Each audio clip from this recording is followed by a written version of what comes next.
I bid you welcome. I welcome you to my house. Welcome to my house. Welcome to my home. Hello Horror Hounds, welcome to my horror house and happy Halloween 2020.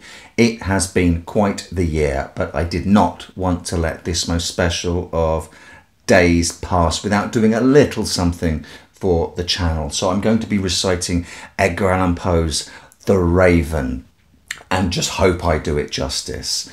In December, I'll actually be one of the guests for a ticketed Zoom event, a night of ghost stories for Christmas, which I'm very excited about, and there are some great guests on the bill. I'll link to the website down below and I'll do a proper promo video of it for later, but if this gets your juices flowing, you might want to check that out for a good cause later on. But for now, just for us, for Halloween, The Raven. I did consider putting on some sort of Southern gentleman accent to try and get the authentic Poe going. But really, honestly, the only way I can make this poem work is to go full British. So you'll have to forgive me while I try and project, darling. But for Halloween and for all of you guys, The Raven.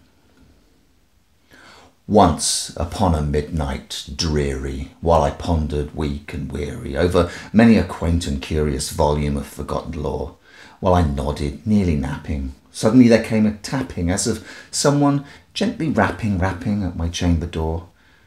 "'Tis some visitor," I muttered, tapping at my chamber door, "only this and nothing more."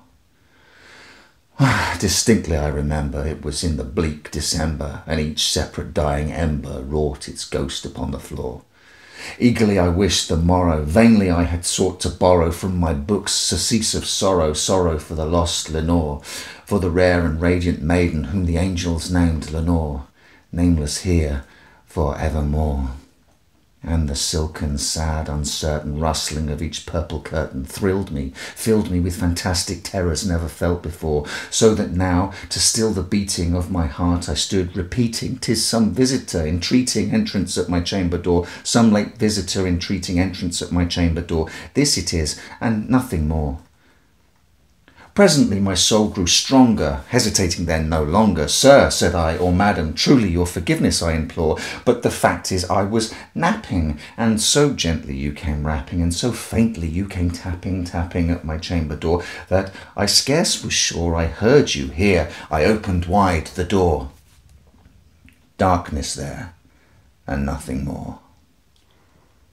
Deep into that darkness peering, long I stood there wondering, fearing, doubting, dreaming dreams no mortal ever dared to dream before. But the silence was unbroken, and the stillness gave no token, and the only word there spoken was the whispered word, "Lenore." This I whispered, and the echo murmured back the word "Lenore." Merely this and nothing more.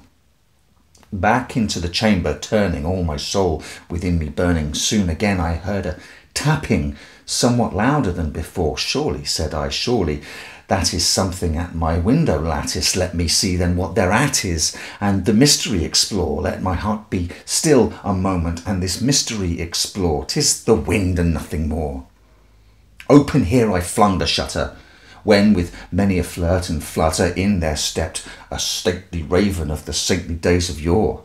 Not the least obeisance made he, not a minute stopped or stayed he, but with mine of lord or lady perched above my chamber door, perched upon a bust of Pallas just above my chamber door, perched and sat and nothing more. Then this ebony bird beguiling my sad fancy into smiling, by the grave and stern decorum of the countenance it wore, "Though thy crest be shorn and shaven, thou," I said, "art sure no craven, ghastly grim, and ancient raven, wandering from the nightly shore. Tell me what thy lordly name is on the night's Plutonian shore." Quoth the raven, "Nevermore." Much I marvelled this ungainly fowl to hear discourse so plainly, though its answer little meaning, little relevancy bore, for we cannot help agreeing that no living human being ever yet was blessed with seeing bird above his chamber door, bird or beast upon the sculpted bust above his chamber door, with such name as Nevermore. But the raven, sitting lonely on the placid bust, spoke only that one word, as if his soul in that one word he did outpour. Nothing farther then he uttered, not a feather then he fluttered, till I scarcely more than muttered, other friends have flown before, on the morrow he will leave me, as my hopes have flown before. Then the bird said, Nevermore. Startled at the stillness broken by reply so aptly spoken, doubtless, said I, what it utters is its only stock and store, caught from some unhappy master, whom unmerciful disaster followed fast and followed faster, till his songs one burden bore, till the dirges of his hope that melancholy burden bore of never, nevermore.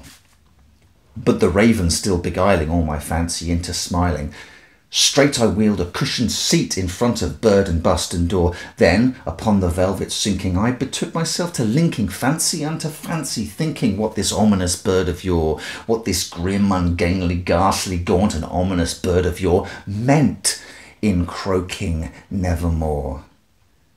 This I sat engaged in guessing, but no syllable expressing to the fowl whose fiery eyes now burned into my bosom's core. This and more I sat divining, with my head at ease reclining on the cushion's velvet lining that the lamplight gloated o'er, but whose velvet violet lining with the lamplight gloating o'er she shall press, nevermore.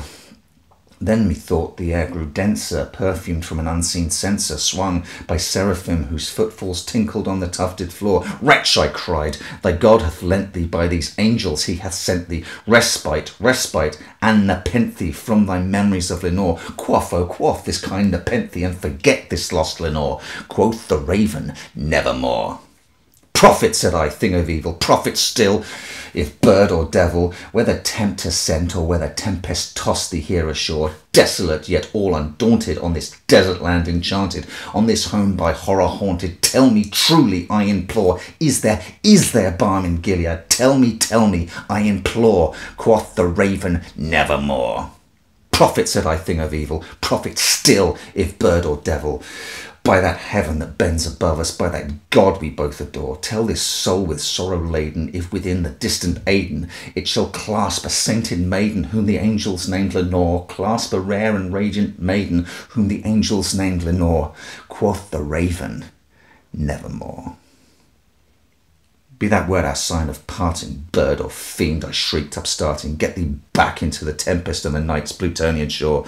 Leave no black plume as a token of that lie thy soul hath spoken. Leave thy loneliness unbroken, quit the bust above my door, take thy beak from out my heart, and take thy form from off my door. Quoth the raven, nevermore.